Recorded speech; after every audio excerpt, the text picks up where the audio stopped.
हमारे प्रिय भाई बहनों को यीशु मसीह के नाम से नमस्कार, अभिनंदन। और आज के बाइबल वचन के वाचन के लिए आप सबों को प्रेम से स्वागत करते हैं। आइए प्रार्थना करें। प्यारे पिता परमेश्वर, आज भी तेरे वचन के अद्भुत बातों को, गहरे बातों को जानने, जांचने हमारे आंखों को, मन की आंखों को खोल दे और आज के वचन हमारे आशीषदायक रहे। यीशु मसीह के नाम से मांगते पिता, आमीन आमीन। आज पहला शामुएल 27 अध्याय देखने वाले हैं। और दाऊद सोचने लगा, अब मैं किसी न किसी दिन शाऊल के हाथ से नाश हो जाऊंगा। अब मेरे लिए उत्तम यह है कि मैं फिलिस्तियों के देश में भाग जाऊं।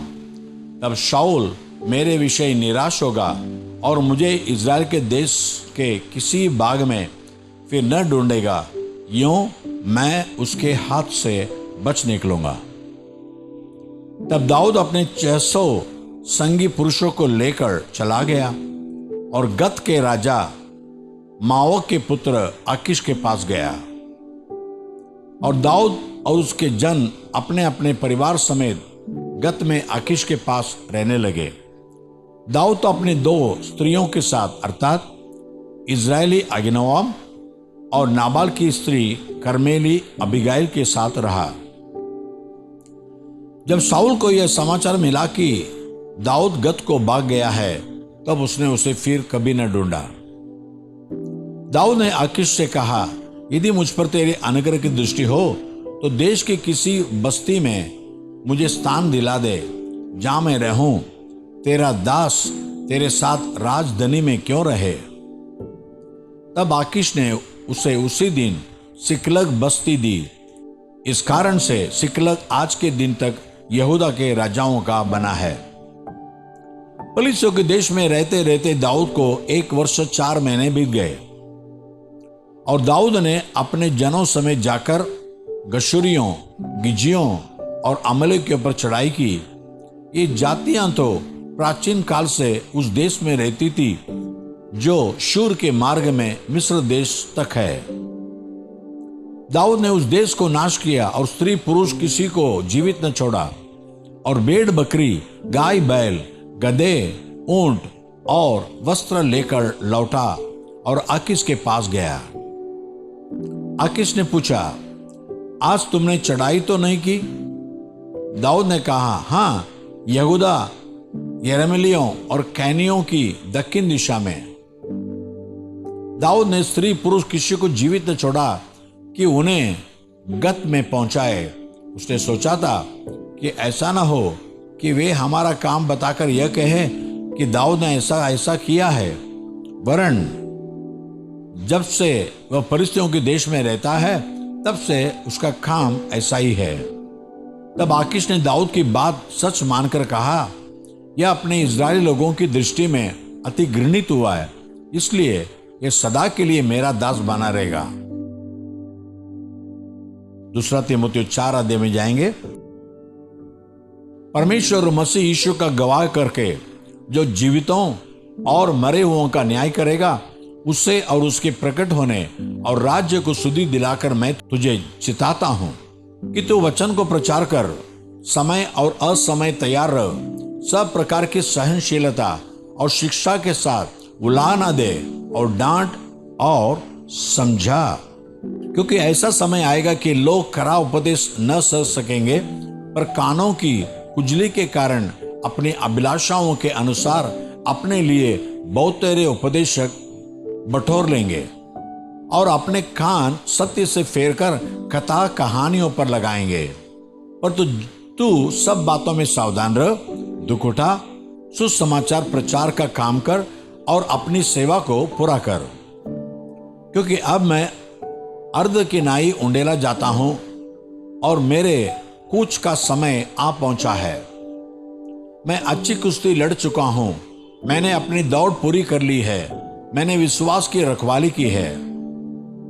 भविष्य में मेरे लिए धर्म का वह मुकुट रखा हुआ है, जिसे प्रभु जो धर्मी और न्यायी है मुझे उस दिन देगा, और मुझे ही नहीं वरन उन सबको भी जो उसके प्रकट होने को प्रिय जानते हैं।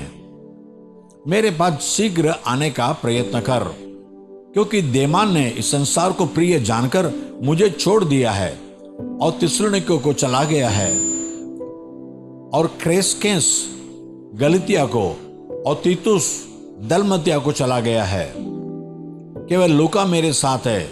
मरकुस को लेकर चला, क्योंकि सेवा के लिए वह मेरे बहुत काम का है। तुकिकुस को मैंने इफिसुस को भेजा है। जो बागा मैं त्रोवास में करपुस के यहाँ छोड़ आया हूं, जब तो आए तो उसे और पुस्तकें विशेष करके चर्म पत्रों को लेते आना। सिकंदर टटेरे ने मुझसे बहुत बुराइयां की है, प्रभु उसे उसके कामों के अनुसार बदला देगा। तू भी उससे सावधान रह, क्योंकि उसने हमारी बातों का बहुत ही विरोध किया। मेरे पहले प्रत्युत्तर करने के समय में किसी ने भी मेरा साथ नहीं दिया, वरन सब ने मुझे छोड़ दिया था। भला हो कि इसका उनको लेखा देना न पड़े। पर तो प्रभु मेरा सहायक रहा और मुझे सामर्थ्य दी, ताकि मेरे द्वारा पूरा प्रचार हो और सब अन्य जाति सुन ले। और मैं तो सिंह के मुंह से छुड़ाया गया, और प्रभु मुझे हर एक बुरे काम से छुड़ाएगा और अपने स्वर्गीय राज्य में उद्धार करके पहुंचाएगा। उसी की महिमा युगान युग होती रहे, आमीन। प्रिस्का और अकिला को और उनेसिफुरुस के घराने को नमस्कार।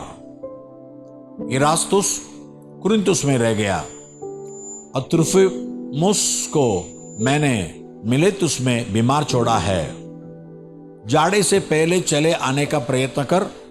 यूबुलुस और पुंदेस और लिनुस और क्लौदिया और सब भाइयों का तुझे नमस्कार। प्रभु तेरी आत्मा के साथ रहे, तुम पर अनुग्रह होता रहे, आमीन। यहोशुआ 11 पढ़ेंगे।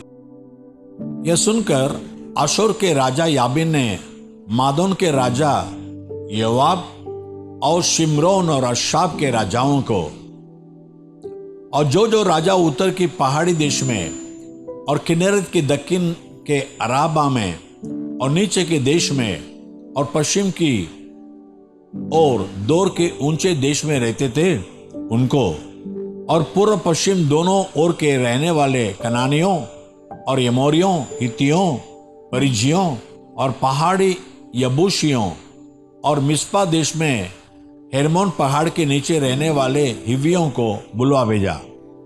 और वे अपने अपनी सेना समेत जो समुद्र के किनारे बालू के किनकों के समान बहुत थी मिलकर निकल आए, और उनके साथ बहुत ही घोड़े और रथ भी थे। तब ये सब राजा सम्मति करके इकट्ठे हुए और इजरायलियों से लड़ने को मेरोम नाम ताल के पास आकर एक संग छावनी डाली। तब यहोवा ने यहोशू से कहा, उनसे मत डर, क्योंकि कल इसी समय मैं उन सबों को इस्राएलियों के वंश करके मरवा डालूंगा। तब तो उनके घोड़ों के सुम की नस कटवाना और उनके रथ भस्म कर देना। और यहोशू सब योद्धाओं समेत मेरोम नाम ताल के पास अचानक पहुंचकर उन पर टूट पड़ा, और यहोवा ने उनको इस्राएलियों के हाथ में कर दिया। इसलिए उन्होंने उन्हें मार लिया और बड़े नगर सीदोन और मिस्रपोतमै तक और पूर्व की ओर मिस्पे के मैदान तक उनका पीछा किया और उनको मारा, और उनमें से किसी को जीवित न छोड़ा। तब यहोशू ने यहोवा की आज्ञा के अनुसार उनसे किया, अर्थात उनके घोड़ों के सुम की नस कटवाई और उनके रथ आग में जलाकर भस्म कर दिया। उस समय यहोशू ने घूमकर आसोर को, जो पहले उन सब राज्यों में मुख्य नगर था, ले लिया और उसके राजा को तलवार से मार डाला, और जितने प्राणी उसमें थे उन सबों को उन्होंने तलवार से मारकर सत्यानाश किया, और किसी प्राणी को जीवित न छोड़ा। और आसोर को यहोशू ने आग लगाकर फुंकवा दिया, और उन सब नगरों को उन सब राजाओं समेत यहोशू ने ले लिया, और यहोवा के दास मूसा की आज्ञा के अनुसार उनको तलवार से घात करके सत्यानाश किया। परंतु आसोर को छोड़कर जिसे यहोशू ने फुंकवा दिया, इज़राइल ने और किसी नगर को जो अपने टीले पर बसा था नहीं जलाया। और इन नगरों के पशु और उनकी सारी लूट को इज़राइल ने अपना कर लिया, परंतु मनुष्यों को उन्होंने तलवार से मार डाला, यहां तक उनको सत्यानाश कर डाला कि एक भी प्राणी को जीवित नहीं छोड़ा गया। जो आज्ञा यहोवा ने अपने दास मूसा को दी थी, उसी के अनुसार मूसा ने यहोशू को आज्ञा दी थी, और ठीक वैसा ही यहोशू ने किया भी। जो जो आज्ञा यहोवा ने मूसा को दी थी, उनमें से यहोशू ने कोई भी पूरी किए बिना न छोड़ी। तब यहोशू उन सारे देश को, अर्थात पहाड़ी देश और सारे दक्कनी देश और कुल गोशेन देश और नीचे के देश अराबा और इज़राइल के पहाड़ी देश और उसके नीचे वाले देश को, हालाक नाम पहाड़ से ले जो सेईर की चढ़ाई पर है, बालगात तक जो लबानोन के मैदान में हरमोन पर्वत के नीचे हैं, जितने देश हैं उन सब को जीत लिया और उन देशों के सारे राजाओं को पकड़कर मार डाला। उन सब राजाओं से युद्ध करते करते यहोशू को बहुत दिन लग गए।